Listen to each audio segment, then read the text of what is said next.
அனைத்து தொழில்களுக்கும் என்னுடைய வணக்கங்களை தெரிவித்துக் கொள்கிறேன். நான் ஏற்கனவே சொன்ன மாதிரி ஒரு ஸ்வீட்டான ரெசிபியோடி வரலான்னு நான் சொன்னேன். அதே போல் அழகான ஒரு ஸ்வீட்டான ஒரு ரெசிபி தான் உன்னியப்பம். இந்த ரெசிபியை நீங்கள் பார்க்கறதுக்கு முன்னாடி இந்த சேனலை நீங்கள் இது வரைக்கும் நீங்கள் சப்ஸ்கிரைப் பண்ணாமல் இருந்தீங்கன்னா நீங்கள் சப்ஸ்கிரைப் பண்ணுங்கள். இனி நம்ம வீடியோக்குள்ளே போகலாம். அதுக்கு முன்னாடி இந்த இன்க்ரீடியன்ஸை நீங்கள் நோட் பண்ணிக்கோங்க. இது நான் டிஸ்கிரிப்ஷன் பாக்ஸ்லேயும் நான் இன்க்ரீடியன்ஸை கொடுத்துருக்கேன். ஃபர்ஸ்ட் 1.5 கப் கோதுமை மாவு எடுத்துக்கோங்க. இதுக்கு கூட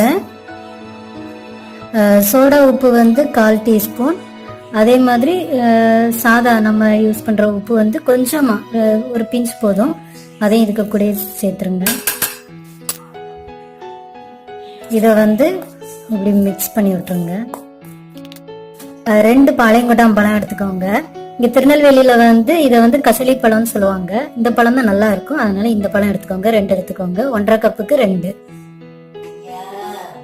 நல்லா பிளெண்ட் பண்ணி எடுக்கணும், அதனால ஒரு மிக்ஸி ஜாருக்கு மாத்திரலாம். இதை நல்லா பிளெண்ட் பண்ணி எடுத்துட்டு வந்துடலாம். நல்லா அரைச்சிருங்க. இப்போ பாருங்க, நல்லா அரைச்சாச்சு. இதையும் இதுக்குள்ள சேர்த்துடலாம்.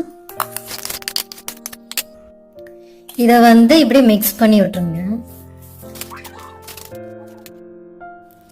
நல்லா மிக்ஸ் பண்ணி விட்டாச்சு. இனி கருப்பட்டி பாகு வேணும். இது பாருங்க, மாதிரி இருக்கணும்.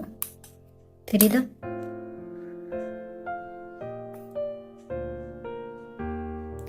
எவ்வளவு உங்களுக்கு இனிப்பு வேணுமோ அந்த அளவுக்கு நீங்க ஊத்துனா போதும். நீங்கள் டேஸ்ட் பார்த்துட்டு நீங்கள் அதுக்கப்புறம் ஊற்றிக்கோங்க. இதில் விரச முடியாது அப்படின்னா நீங்கள் தண்ணி ஊற்றி விரசிக்கிடலாம்.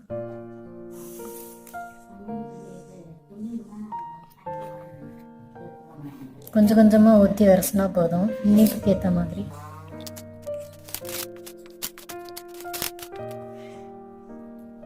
கை வச்சு விரசிடலாம்.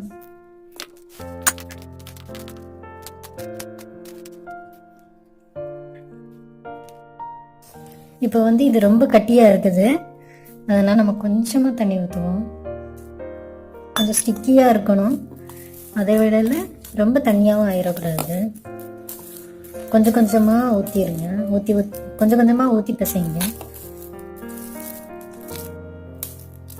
ரொம்ப கட்டியாக இருக்கக்கூடாது. இங்கே பாருங்க, மாவு இப்படி தான் இருக்கும், ஸ்டிக்கியாக தான் இருக்கும், இப்படி தான் இருக்கணும். இது 3 மணி நேரம் அப்படி மூடி வச்சிருங்க. அதுக்கு பிறகுதான் நம்ம சுட முடியும். 3 மணி நேரம் ஆயிட்டு மாவு இந்த மாதிரி இருக்குது, ஸ்டிக்கியாக தான் இருக்கு. இனி நம்ம சுட ஆரம்பிச்சிடலாம். அதுக்கு ஒரு கடாயை நம்ம வச்சிடலாம்.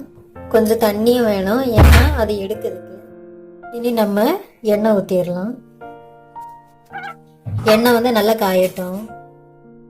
எண்ணெய் சூடான பிறகு நம்ம மாவு ரொம்ப ஸ்டிக்கியாக இருக்கும், அதனால நம்ம கையை இந்த மாதிரி நனைச்சிக்கிடுவோம். நனைச்சிட்டு இந்த மாவை இப்படி எடுத்துக்கோங்க. எடுத்து ஒரு சின்ன ஒரு ஷேப் பண்ணிக்கோங்க, உருண்டையா.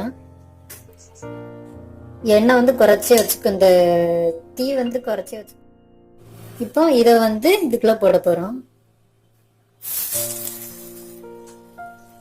அதே மாதிரி தண்ணி நனைச்சுக்கோங்க. இந்த மாதிரி எடுத்து லைட்டா ஷேப் பண்ணிக்கோங்க. இந்த இதுல எவ்வளவு போட முடியுமோ அவ்வளவுக்கு போட்டுக்கோங்க.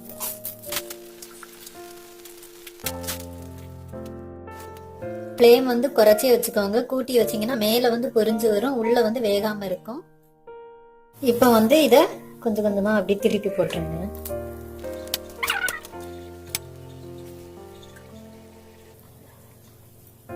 இது நம்ம கோதுமையில செஞ்சதுனால ஃபர்ஸ்டே ப்ரௌன் கலர்ல வந்துருச்சு. நல்லா வேகட்டும். சூப்பரா வந்துட்டு இந்த அளவுக்கு வேகணும். இந்த அளவுக்கு ப்ரௌன் கலர்ல வரணும். இனி மாத்திரலாம். இனி அடுத்ததையும் போட்டுருவோம். இப்ப பாருங்க, சூப்பரா உன்னியப்பம் ரெடி ஆயிடுச்சு. இது இப்போ நான் பிச்சு காட்டுறேன், பாருங்க எப்படி இருக்குன்னு பாருங்க. சூப்பரா வெந்திருக்குது. தெரியுதா? பார்த்தீங்களா, அழகாக இருக்குது, ரொம்ப டேஸ்டியாக இருக்கும். இது ஹெல்த்தியான ரெசிபி கூட. கோதுமை தான் சேர்த்துருக்கோம். ஒருவேளை சோடா உப்பு வேண்டாம்னு நினச்சிங்கன்னா ஈஸ்ட் கூட வச்சு செஞ்சு பார்க்கலாம். நீங்களும் உங்கள் வீட்டில் இந்த ரெசிபியை நீங்கள் செஞ்சு பாருங்கள். கமெண்ட் பண்ணுங்கள், லைக் பண்ணுங்கள், ஷேர் பண்ணுங்கள். Thank you friends. அடுத்த வீடியோவில் சந்திக்கலாம்.